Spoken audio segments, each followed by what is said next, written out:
Hello friend, नमस्कार। मैं दिनेश शर्मा।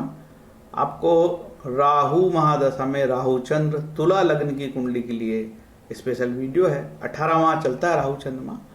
तो चलते हैं तेजी से। ये मेरा नंबर है, कुंडली विश्लेषण के वास्ते संपर्क कर सकते हो। ब्रह्मा मुरारी त्रिप्रांतकारी भानु शशि भूमि सुतो बुधश्च गुरु शुक्र शनि राहु के तो कुर्वन्तु सर्वमं सुप्रभात।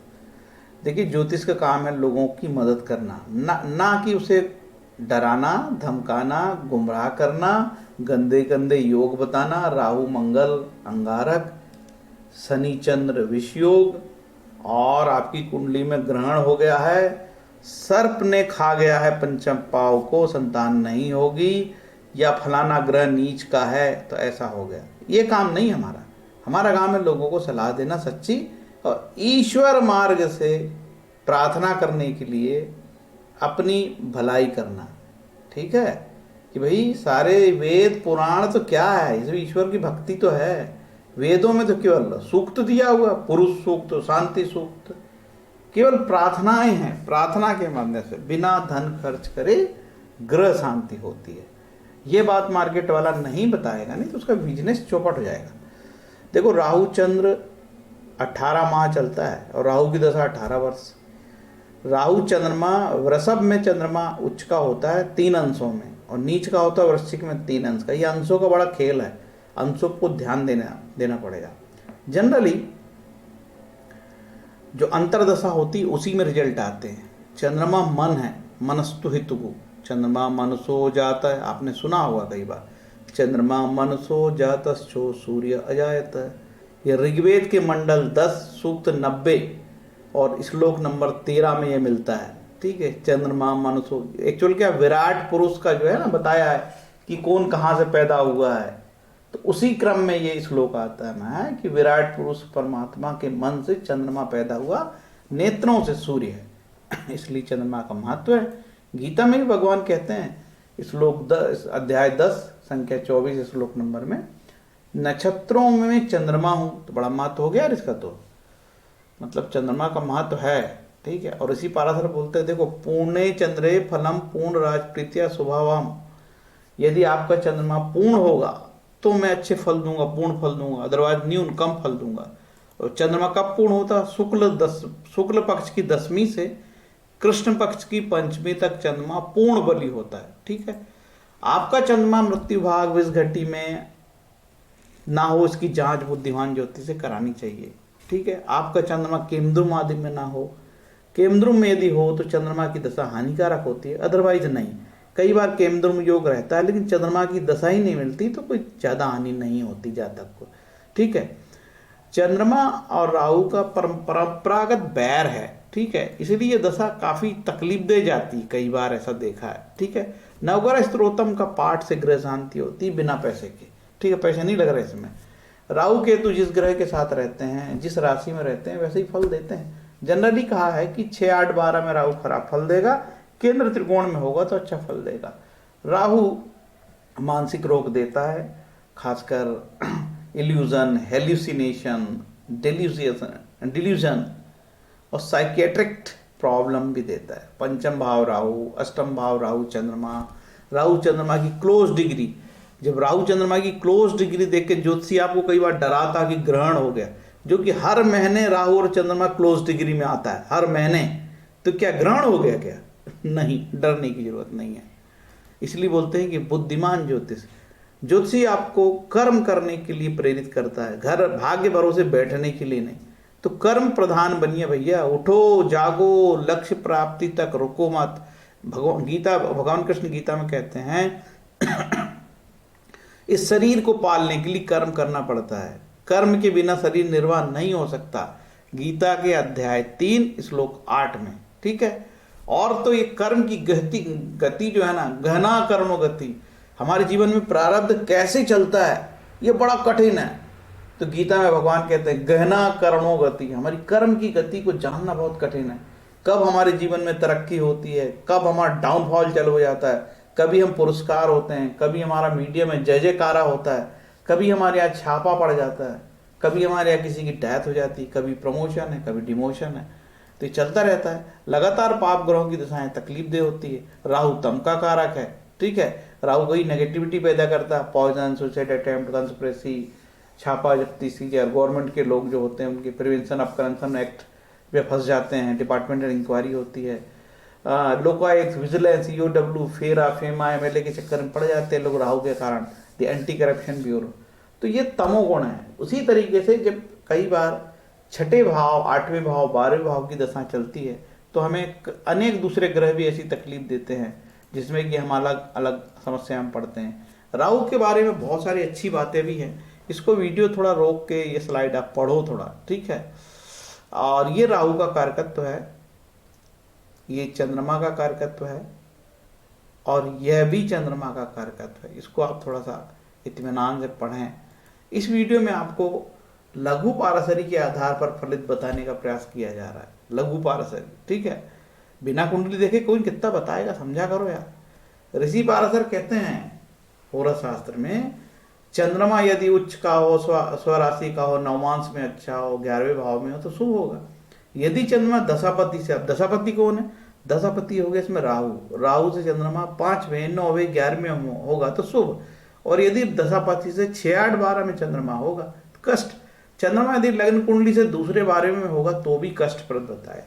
उपाय में बोला है कि महिष दान और गोदान, गोदान 1 लाख की गाय, 1 लाख की भैंस, गरीब आदमी चक्कर मत पड़ना, चावल दान दे देना, नहीं तो उपाय में बता दूंगा, ठीक है। चंद्रमा के लिए माँ दुर्गा की आराधना, शुक्र चंद्रमा के लिए माँ शिव, भगवान शिव की आराधना, ग्रह शांति बिना पैसे में। कहाँ पढ़ते हो यार, बाजार है, मार्केट है ये। षडाष्टक योग, द्विद्वादश, समझ गए, ये योग खतरनाक होते हैं। लघु पाराशरी बोलती है कि चंद्रमा को और सूर्य को अष्टमेश का दोष नहीं लगता है, लेकिन व्यवहार में देखा गया है कि चंद्रमा और सूर्य को भी पीड़ित होने पे अष्टमेश का दोष लगता है। यहां से आपकी तुला लग्न की कुंडली बन गई, ठीक है। आपका ये लग्नेश होने से शुक्र अति शुभ है और एक भाग इसका अष्टमेश है। तो इसके रत्न, लोग पूछते हैं कि हम शुक्र का रत्न पहन लें, हमारा लग्नेश है शुक्र, पहनना है पहन लो, लेकिन ध्यान देना कि शुक्र नीच का ना हो यहाँ पे, और शुक्र 8वें में ना हो और 12वें में ना हो, ठीक है। अब 12वें में यहाँ शुक्र 6ठे भाव में तो आपका उच्च का हो गया। तो मार्केट का जो एस्ट्रोलॉजर क्या करता है कि वो उच्च के ग्रहों के भी रत्न पहना देता है, और उसमें हमारा जो एस्ट्रोलॉजर की कुछ गलती तो है ही, हमारे जो जातक है ना ये भी बहुत लालची है, अरे ज़्यादा लाभ हो जाएगा, अरे बढ़िया ऐश करूँगा। शुक्र लग्जरी का कारक है तो वो रत्न पहन लेता है। अब यहाँ पे शुक्र 12वें भाव में उच्च का होगा, 6ठे भाव में, बीमारी, कोर्ट कचहरी, एक्सीडेंट सबको एक्टिवेट कर देगा, ठीक है। इसलिए बचो इससे यार, ठीक। मंगल इस कुंडली में धनेश है और उसका एक भाव मार्केश है, दोनों मार्केश हो गए, दोनों पद मंगल के, ठीक है, दोनों राशि। मंगल के रत्न ना पहने भूल के भी, चाहे मंगल उच्च का हो या नीच का हो, रत्न नहीं पहनना क्योंकि मार्केश है, ठीक। गुरु इस कुंडली में था, मंगल ठीक नहीं इस कुंडली में, गुरु इस कुंडली में कैसा है, गुरु कुंडली में 3रे और 6ठे का मालिक होकर सबसे खराब है। गुरु का रत्न पुखराज ना धारण करें, चाहे गुरु उच्च का तो भी धारण ना करें, ठीक है। अब चलते हैं शनि का। शनि इस कुंडली में सबसे अच्छा है, ग्रह है। शनि का रत्न कोई पहनना चाहे तो पहन सकता है, नीलम, लेकिन शनि नीच का ना हो। कहाँ नीच का होगा शनि, यहाँ नीच का होगा तो रत्न धारण ना करें। और शनि यदि 6ठे, 8वें और 12वें हो तो रत्न धारण ना करें। यदि केंद्र त्रिकोण में हो तो रत्न धारण करें, ठीक है। रत्न के चक्कर में मैं जनरली नहीं रहता हूँ, लेकिन मजबूरी यार, पूरी दुनिया उल्टी चल रही तो मैं भी उल्टा हो गया। 99% रत्न बता रहे, जो कि ऋषि पाराशर ने उपाय में बताया ही नहीं है रत्नों के बारे में, ठीक है। लेकिन अब लोगों को कमीशन मिलने लगा इसमें और रत्न व्यापारी को फायदा होने लगा, तो यार ये दुकान चल पड़ी। अब कोई कुछ बोलना है, सब कोई बोलता ही नहीं रत्नों के बारे में कि यार ऋषि पाराशर ने नहीं बताया। सब लोग यार इसी के चक्कर में, जो कि ऋषि पाराशर ने साफ मना कर दिया ना भाई, ये सब चिकल्लस में नहीं। वो तो बोलते नहीं, मंत्रों का जाप करो, ग्रह शांति बिना पैसे के। गुरु, मंगल, शुक्र बता दिया, बुध, बुध इस कुंडली में भाग्येश है भैया, भाग्येश होकर शुभ है और एक भाग इसका 12वां होकर न्यूट्रल है, तो पुखराज पहना जा सकता है, ठीक है। चंद्रमा को केंद्र का दोष लगता है, लेकिन नाम मात्र का। तो चंद्रमा का रत्न कोई पहनने की इच्छा करता हो तो पहन सकता है, लेकिन चंद्रमा यदि उच्च का हो तो, चंद्रमा यहाँ उच्च का हो गया, चंद्रमा उच्च का है, 8वें भाव में है, तो भी पगला आदमी रत्न पहना देगा आपको, नहीं पहनना। और चंद्रमा नीच का हो तो चंद्रमा यहाँ नीच का हो गया तो भी पहना देगा, नहीं पहनना, ठीक है।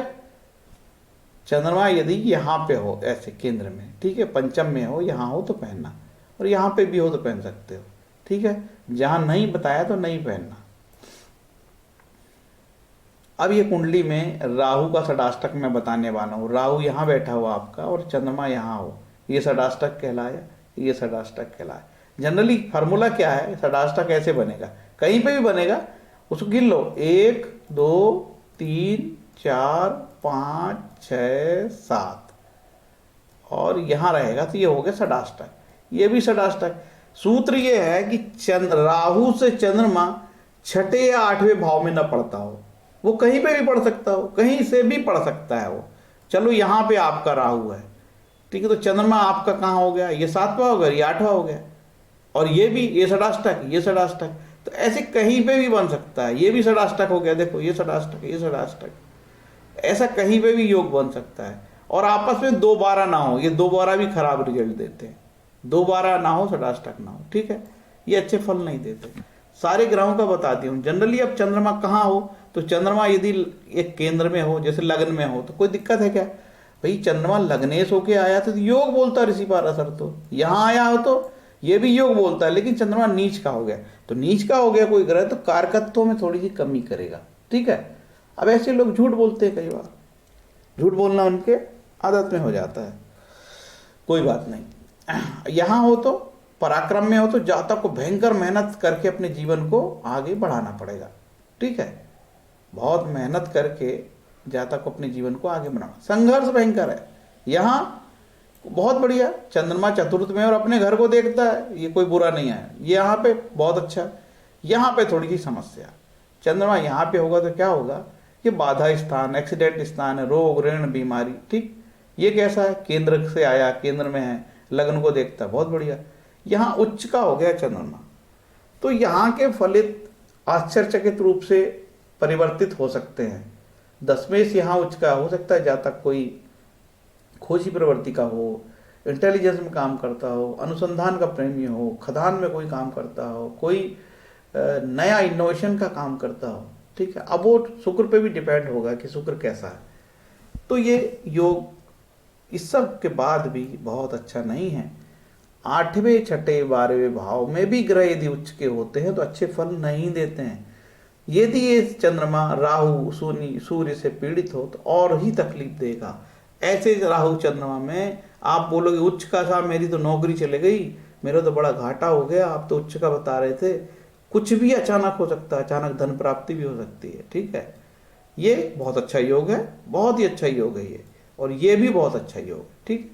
बाकी ये बार बार हो सकता है जातक विदेश दौरा करे, विदेश से पैसा कमाता हो, विदेश में बस गया हो, या ऐसी दशा चली हो तो विदेश में कष्ट हो, चंद्रमा और पीड़ित हो दूसरे ग्रह से, हो सकता है चंद्रमा के साथ शनि हो, या यहाँ से शनि देखता हो, या यहाँ से शनि देखता हो, या फिर यहाँ से शनि, यहाँ से, हाँ यहाँ से शनि महाराज देखते हो तो पीड़ित, और कहीं मंगल भी यहाँ से देखते हो तो तकलीफ, यहाँ से मंगल देखते हो तकलीफ। देखो चंद्रमा यदि मंगल को देखे, शनि देखे तो जातक कई बार हिंसक हो जाता है, ठीक है। अब इसमें बाधकेश बता देता हूं यार, बाधकेश होगा इसमें तुला लग्न में एकादश भाव, 11वां भाव बाधकेश होगा, ठीक है, 11वां भाव ये बाधकेश है, ठीक है। तो सूर्य इसमें बाधकेश होगा। अच्छा सूर्य का बताना मैं भूल गया था, इस कुंडली में सूर्य कैसा होगा, सूर्य इस कुंडली में कैसा होगा, सूर्य इस कुंडली में बाधकेश है, तो बाधकेश होके सूर्य खराब है लाभेश होके, लेकिन कोई प्लैनेट यहाँ बैठता है तो बुरा नहीं है, 11वां भाव खराब नहीं है, 11वें का मालिक खराब है। तो ये मैंने इतना अभी तक आपको बताया हूं। अब आपकी कुंडली मैंने देखा नहीं, हमको नहीं पता कि यार आपका राहु चंद्रमा कहाँ बैठा हो, कैसी कुंडली हो, हम नहीं जानते, तभी तो बोलते हैं कि कुंडली देख के ही बताएंगे ना यार, इतना तो आपको फलित जनरल बता दिया। रत्न यदि चांद आप पहनना ही चाहते हो, आपका चंद्रमा के मोती पर 4 रत्ती का चांदी में तर्जनी, तर्जनी मतलब इंडेक्स फिंगर, सोमवार के दिन सूर्योदय से 1 घंटे पहले, और रोहिणी हस्त श्रावणी चंद्रमा के नक्षत्र में, जिस दिन रोहिणी नक्षत्र पड़ता हो, हस्त या श्रावण पहनता हो, पहन लो। वैसे ही सभी ग्रहों की तालिका दी है, इसका भी यूज आप कर सकते हो। बढ़िया से आप इसको रोक के देखना, पूरा स्पष्ट दिखेगा, ठीक है। ये जो चंद्रमा, चंद्रमा के कुछ आवश्यक है। चंद्रमा के लिए सोमवार का दान, चंद्रमा के लिए सफेद चावल का दान हम दान कर सकते हैं। ठीक है भैया, भैंसा और गाय तो बहुत महंगा है, कहाँ दान बताऊं, गाली दोगे आप लोग। ओम सो सोमाय नमः ये मंत्र जप करो, शांति होगी। और एक बीज मंत्र है, ओम श्राम श्रीम श्रो स चंद्रमसे नमः। आप कितनी बार पढ़ोगे? तो ओम सो सोमाय नमः जनरली 11,000 पढ़ने का है, लेकिन बताते हैं कि कलयुग में 11,000 से कुछ नहीं होता यार, बड़ा खराब समय है, तो 44,000 पढ़ लो। मंत्र जप के इसका दशांश हवन भी कराना पड़ता है। ठीक है, तो ग्रह शांति हो जाएगी। कहाँ चिकल्लस में पढ़े हो यार। और बताता हूँ, राहु के लिए भी राहु कवच पढ़ सकते हो, राहु स्तोत्रम पढ़ सकते हो। चंद्रमा के 20 नाम, ये 25 नाम, ये भी बड़े उपयोगी हैं। हे नृपश्रेष्ठ, चंद्रमा के शुभ नामों को सुनो, जिनके सुनने से मनुष्य से दुखों से छुटकारा पाता है, इसमें कोई संशय नहीं है। सुधाकर, सोम, ग्लो, अब्ज, कुमुदपुरी, लोकपुरी, सुब्रभानु, चंद्रमा, रोहिणीपति, शशि, हिमकर, राजा, द्विजराज, इनका पाठ करो, चंद्रमा की शांति होगी। चंद्रमा कवच का उपयोग कर लो। ठीक है, राहु का दान है भैया। और ये आपका अभी गोचर में बिगड़ गया होगा ना, जैसे गोचर चल रहा है आपका, तो अभी राहु महाराज मीन में आए हैं, तो हो सकता है मीन राशि आपकी 6, 8, 12 में हो, तो ये उपाय कर लेना। ठीक है, इसके लिए लोद्र, कुश, तिल का पत्ता, मुस्ता आदि पानी में डाल के इससे स्नान करने से वो नेगेटिविटी कम हो जाती है। लेकिन कुछ चीजें मना किया है, उसको मत लाना भैया जंगल से, आने तो अंदर जाओगे। ये राहु का दान है। ठीक है, और ये भी राहु का दान है, जो दान कर सकता करे। और इसके बाद बताता हूँ, राहु के लिए दुर्गा उपासना करो, ग्रह शांति होती। बिना पैसे के नाटक मत करो, समझ गए। नाटक करने का शौक है तो करो। फलदीपिका में कहता है कि यार जो व्यक्ति अच्छा इंसान है, धर्म के मार्ग से पैसा कमाता है, छल कपट नहीं करता है, सज्जन है, उसको ग्रह कुछ नहीं करते। समझ में आ गया होगा ना पूरी बात। और तो और नवदा भक्ति से भी ग्रह शांति होती है। पैसे लगे नहीं अभी तक, लगे क्या, लेकिन भैया मैं जब तक पैसे नहीं खर्च करूंगा तो मेरा मन नहीं मानेगा ना, क्योंकि मेरे को खुरापाती है पैसे खर्च करने की, मेरे पास ज्यादा भी पैसे हैं। नारद भक्ति सूत्र कहता है कि ईश्वर भक्ति करने से ग्रह शांति होती है। अब कितने सारे ऋण से आपको मार्केट में डराया जाता है, मातृण है तुमको, पितृण है, पृथ्वी, देव, तीर्थ, कर्म, तृण और साप योग और पता नहीं क्या क्या। भगवान की भक्ति करोगे तो ग्रह शांति निःशुल्क होती है, समझ रहे हो ना। दान दक्षिणा करो, थोड़ा दान पात्र को दो। भगवान कृष्ण कहते हैं गीता में, मेरे भक्त का कभी विनाश नहीं होता, इसलिए भगवान कृष्ण की भक्ति करो। पूरे चारों वेद में केवल ईश्वरी प्रार्थनाएं दी हैं। हर श्लोक में कहीं अग्नि की प्रार्थना, तो कहीं पूषा सूर्य की प्रार्थना, तो कहीं आर्मा की प्रार्थना, विष्णु की प्रार्थना, सूर्य की प्रार्थना, यही तो दी हुई यार। वरुण की प्रार्थना, कुबेर की प्रार्थना। अब देखो, अब दुनिया भर के हमारे शास्त्रों ने दिए हैं दान, जप, विष्णु सहस्त्रनाम, शिव सहस्त्रनाम, महामृत्युंजय जप, गुरु प्रदत्त मंत्र, रामायण गीता का पाठ, भगवत पाठ, हनुमान चालीसा, सुंदरकांड, है ना, राम रक्षा स्तोत्र, नारायण कवच, गजेंद्र मोक्ष, ललिता सहस्त्रनाम, अन्नपूर्णा स्तोत्रम। दक्षिण भारत में लोग पता नहीं क्या क्या करते, सबसे ग्रह शांति होती है, बिल्कुल डरने की जरूरत नहीं। प्रपंचियों के जाल में मत आओ, आप स्वयं ही जाते हो भैया। वो तो बिल्कुल जाल बिछा के बैठा है कि हमारा तीतुर फंसेगा, और आप फट से गए फंसे। वो आपको डराता है, मारक दशा लगी है तो चंद्रमा का ग्रहण योग है, अभी तो कुछ नहीं हुआ है, आगे तो तू बर्बाद हो जाएगा। इस प्रकार की गंदे शब्द का इस्तेमाल करते हैं भैया। क्रिमिनल लोग है एस्ट्रोलॉजी में, क्रिमिनल, समझ गए, शुद्ध क्रिमिनल। 99% लोग जो अयोग्य श्रेणी में है, कई तो बिल्कुल उनका ज्ञान भी सतही है। ठीक है, पेट पालने का दुनिया है, कई लोग परंपरागत इसके पेशे में अच्छा भी काम करते हैं लोग, लेकिन इन लोगों के वजह से यार बहुत ज्योतिषी बोलने में भी शर्म आती कि मैं ज्योतिषियों को फिर लूटेगा यार, ये फिर कोई गंदा योग बताएगा यार। राहु चंद्र का ग्रहण योग बता के धन लूटेगा। राहु चंद्र देखो, साल में 1 बार ग्रहण पड़ता है। आप पूछना महाराज मेरा जो जन्म है ना, आप ग्रहण बता रहे हो ना राहु चंद्रमा का, मेरा जो ग्रहण, मेरा तो जन्म ग्रहण में हुआ ही नहीं, और मेरा नाम बता दें, एक दिनेश शर्मा एस्ट्रोलॉजर है, ठीक है, तो फिर मेरे को भी माँ बहन की गाली देगा। ऐसे लोग क्या करते हैं मालूम है, यदि हाँ कोई व्यक्ति उनके बारे में बता दे बात तो उसको भी माँ बहन की गाली देते हैं। तो जैसे ही वो माँ बहन की गाली देगा तो आप समझ जाए यार ये शर्मा साहब ने बताए थे, वे आदमी सही में चोर है यार। और अभी तो चल रहा है वास्तु के नाम पे, तो कई प्रकार की है। अपनी बुद्धि खोल के रखना यार, बुद्धि मत बंद करना, समझ गए ना। ऐसे किसी को भी बिल्कुल किसी की बात में कोई भी वीडियो देख के पागलपन मत करना। जो वीडियो देखे पागलपन, अभी तो यूट्यूब में और फेसबुक में कोई कुछ भी बताने को तैयार है यार। कोई जिसका मुंह लगे वो बोल सकता है, जिसके जो भी मन में आया ना, कैमरा खोला मोबाइल का, वो सस्ता हो गया और लाइव कर दिया उसने, जो तिलक उलक लगा के ताम झाम, और ये बड़ा पैकेज। और समझा करो यार, कितने बार समझा रहा हूँ, नहीं मानते हो कि नहीं साहब मेरे को तो अच्छी एंटीबायोटिक 1000 mg की तभी मेरे को होगा साहब। आप तो सरल सरल बता दी शर्मा साहब, ऐसे थोड़ी होता है। मेरे को कुछ तो लगा होगा राहु चंद्र में, मैं मेरे को घर में मेरे को किसी ने कुछ कर दिया होगा। सब फालतू बैठे हैं तुम्हारे घर में जादू करने के लिए, तुम्हारे धंधे को बर्बाद करने के लिए पूरी दुनिया फालतू बैठी है ना। तो ये मन में राहु लाता डर, ठीक है। तो राहु से मत डरो यार, ये राहु का काम ही डराना। ये मैंने लिख दिया हूं ना, हेलुसिनेशन। मेरे को घर में कुछ कर दिए यार, अच्छी बड़ी दुकान चलती थी, मेरे छोटे भाई ने कर दिया साहब, मेरे बड़े ने कर दिया साहब, मेरे साले ने कर दिया साहब, मेरे पड़ोसी ने कर दिया साहब। ये सब बताते हैं मेरे को लोग। लेकिन राहु की दशा में फियर फोबिया होता है, डर पैदा होता है, ठीक है।